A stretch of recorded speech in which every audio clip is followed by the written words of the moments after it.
Quibi, the $1.75 billion question. In December 2020, less than 8 months after launch, Quibi shut down. The company that raised $1.75 billion from Disney, Netflix's competitors, and major banks had become worthless. Its entire content library sold to Roku for less than $100 million. That's a 94% loss on invested capital. A streaming service designed by Hollywood titans, led by a CEO who had already built one of the world's most valuable companies, died in a pandemic it blamed for its death. But the real story started long before April 2020. Jeffrey Katzenberg and Meg Whitman built something that shouldn't have failed on paper. Katzenberg, former chairman of Disney Studios, the man who greenlit The Lion King and Beauty and the Beast. Meg Whitman, who grew eBay from $6 million in revenue to $8 billion in market value. In August 2018, they founded NewTV. The concept was simple: short-form video content made specifically for phones. 10-minute episodes. High production value. Built for the commute, the lunch break, the moment when you pull out your phone. They renamed it Quibi in October 2018, derived from quick bites. The idea seemed bulletproof. Younger audiences were abandoning cable. TikTok was exploding. YouTube was built on short video. So why not premium short-form content made for Hollywood-quality storytelling? By late 2018, they had raised $1 billion from the entire entertainment establishment: Disney, NBC Universal, Sony, Warner Media, Viacom, MGM. In 2019, they added BBC Studios to the investor list. They sold out $150 million in first-year advertising before a single episode aired. Then came April 6, 2020. Quibi launched in the United States and Canada. The app hit number 3 in the App Store on day 1. 300,000 downloads.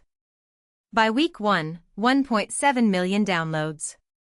The investors watched. But something happened between week 1 and week 2. The app fell out of the top 50 free apps in the United States. By early May, it ranked 125th. Of the 3.5 million people who had downloaded it, only 1.3 million were active users. That's a 63% churn rate in weeks.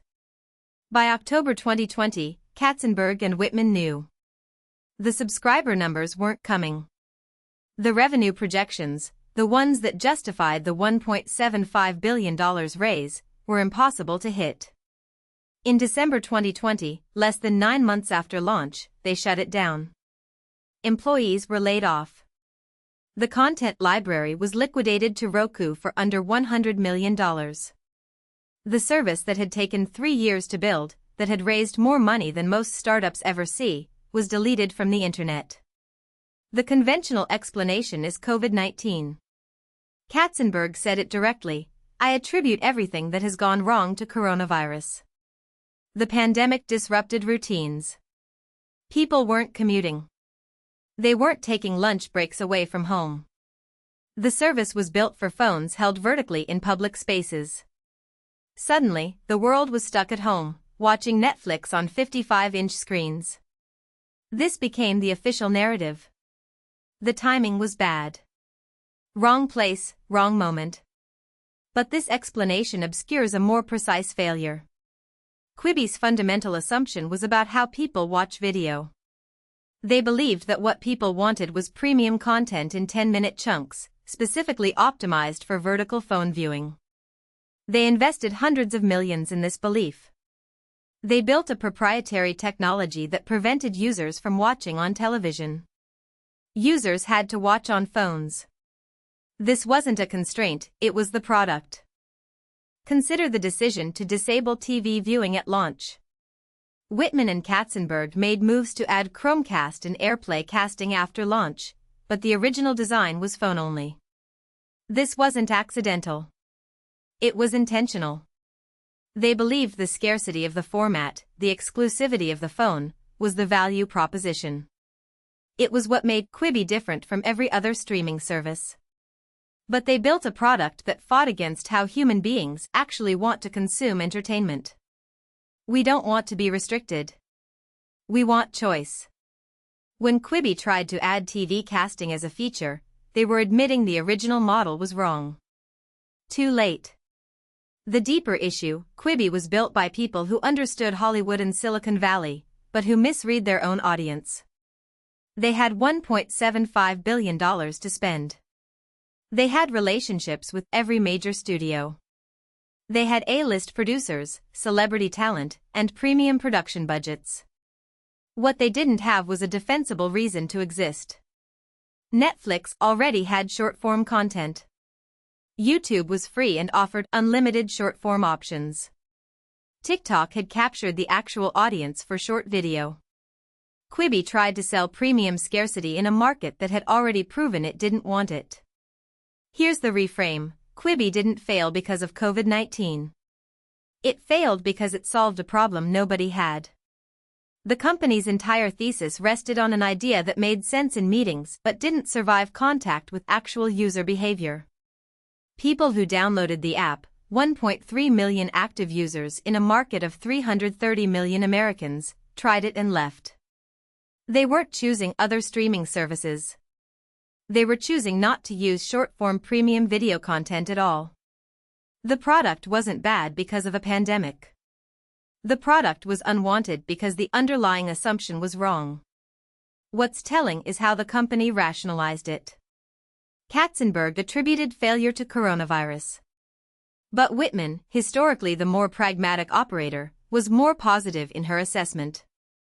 Neither of them said what the numbers actually showed. The market rejected the premise.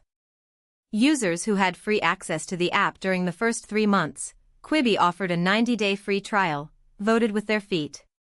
They didn't come back. The real invisible truth is this: when a company raises $1.75 billion based on a vision, no executive wants to admit the vision was wrong.